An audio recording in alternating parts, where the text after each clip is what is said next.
समुद्र के नीचे छिपा विशालकाय दानव और दूसरा विश्व युद्ध।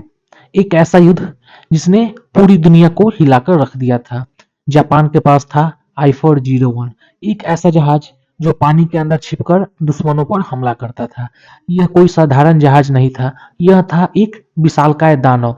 यह दानव इतना बड़ा था कि इसके अंदर हवाई जहाज भी समा सकते थे। एक ऐसा जहाज जो पानी के अंदर तैरता था और उसके अंदर हवाई जहाज उड़ान भरते थे। इसको बनाने का मकसद था दुश्मनों पर अचानक हमला। दूसरे वर्ल्ड वॉर के दौरान एक जापान ने सोचा क्यों न एक ऐसा जहाज बनाया जाए जो पानी में छिपकर दुश्मनों के इलाके तक पहुंच जाए और उन पर अचानक हमला कर दे। इसी से जापान के पास आइडिया आया पनडुब्बी विमान वाहक पोत बनाने का। पनडुब्बी विमान वाहक पोत जैसे ही आप सबको नाम से पता चलता है, एक ऐसा जहाज जो पानी के अंदर होता और अपने अंदर जहाज रखता और पानी के अंदर ही यह जहाज रखकर स्विमिंग करते रहता। यह जहाज दुश्मनों को बिना दिखाई दिए उसके पास पहुंच सकता और अपने एरोप्लेन के मदद से उन पर हमला यह करता था। यह तरीका उस समय बिल्कुल अनूठा था, जिससे पहले कोई भी ऐसा नहीं करता था। पानी के अंदर से एरोप्लेन हमले के लिए तैयार रहते थे और मौका मिलते ही पानी के अंदर से यह कैटरपिलर के रूप में हमला करते, जिससे इनेमी को तनिक भी उम्मीद नहीं थी कि कोई जहाज ऐसा हमला कर दे। युद्ध का यह एयरक्राफ्ट नक्शा बदल देता था, लेकिन क्या यह तरीका कामयाब हो पाया? जानने के लिए आप सब वीडियो में बने रहे। क्या I-401 अपने मकसद में कामयाब हुआ? आप लोग यह वीडियो पूरा देखें।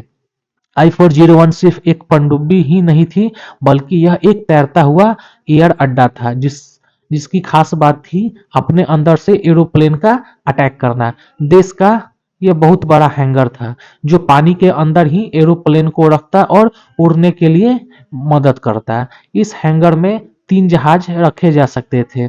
यह जहाज स्पेशल तौर पर I-401 के लिए बनाए गए थे। पानी से उड़ान भरने के लिए इसमें खास तरह के फ्लोट लगाए गए थे जो I-401 के अंदर जाकर रह सके।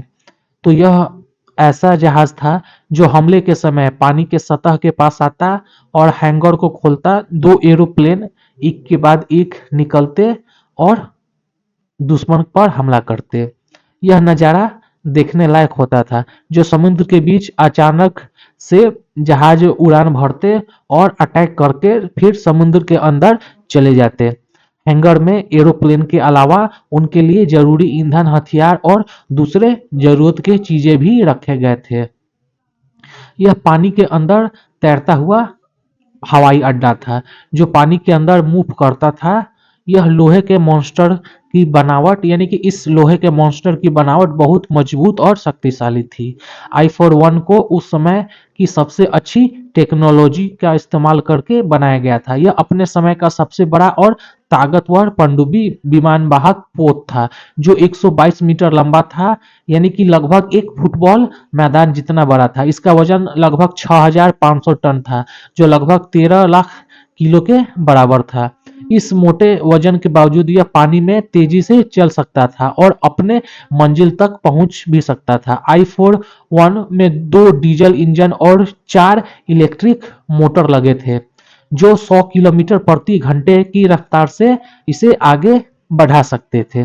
यह पानी में लगभग 100 दिनों तक रह सकता था बिना किसी बाहरी मदद के। I-401 में कई तरह के हथियार भी लगे थे। इसमें 104 mm की एक कैनन, 25 mm के 8 एंटी एयरक्राफ्ट गन और 12 टॉर्पीडो ट्यूब इस मॉन्स्टर में लगे थे। यह दुश्मन पर जमीन और पानी दोनों तरफ से हमला कर सकता था। मॉन्स्टर का गुप्त मिशन था अमेरिका पर हमला करना। इस मिशन को पूरा करने के लिए मॉन्स्टर अमेरिका के लिए निकला। I-401 को एक सीक्रेट मिशन के लिए भेजा गया था। इसका टारगेट था अमेरिका के पनामा कैनाल पर हमला करना। पनामा अमेरिका के लिए बहुत जरूरी था। पनामा अमेरिका के पूर्वी और पश्चिमी तट के बीच सेफ रूट यात्रा को बहुत आसान बनाता था, जिसमें अमेरिका के द्वीपों पर जाना काफी आसान हो जाता था। अगर I-41 पनामा को तबाह करने में कामयाब हो जाता तो अमेरिका को बहुत बड़ा इस वर्ल्ड वॉर में नुकसान हो जाता।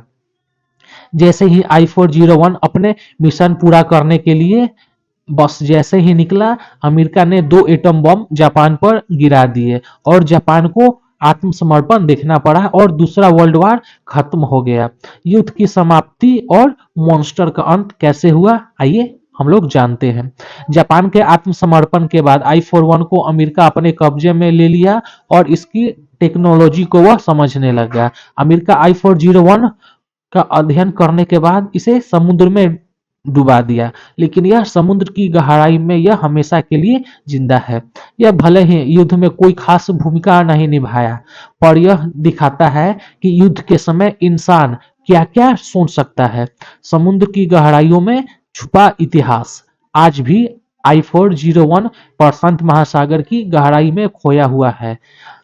यह हमें युद्ध की याद दिलाता है, उस भयानक युद्ध की जिसमें लाखों लोग मारे गए थे। इसमें लाखों लोग का जान बेरहमी से लिया गया था। I-401 और दूसरा वर्ल्ड वॉर हमें यह सीख देता है कि हमें शांति और भाईचारे के साथ रहना चाहिए और हमें यह देखना चाहिए कि भविष्य में ऐसी बुरी घटना दोबारा कभी भी ना हो। I-401 की कहानी हमें यह याद दिलाती है कि शांति जरूरी है। हमें हमेशा शांति और भाईचारे के लिए सोचना चाहिए ताकि दुनिया में युद्ध जैसे बुरे अनुभव से दोबारा ना हमें गुजरना पड़े। तो दोस्तों, आपको ये मेरी एक्सप्लेनेशन कैसी लगी, आप लोग कमेंट करके जरूर बताएं। अगर आपको मेरी वीडियो अच्छी लगी तो आप सब इसे अपने दोस्तों के साथ शेयर करें, एक प्यारा सा कमेंट कर दे और वीडियो को लाइक करना बिल्कुल ना भूले। मिलते हैं नेक्स्ट वीडियो में, तब तक जय हिंद, वंदे मातरम।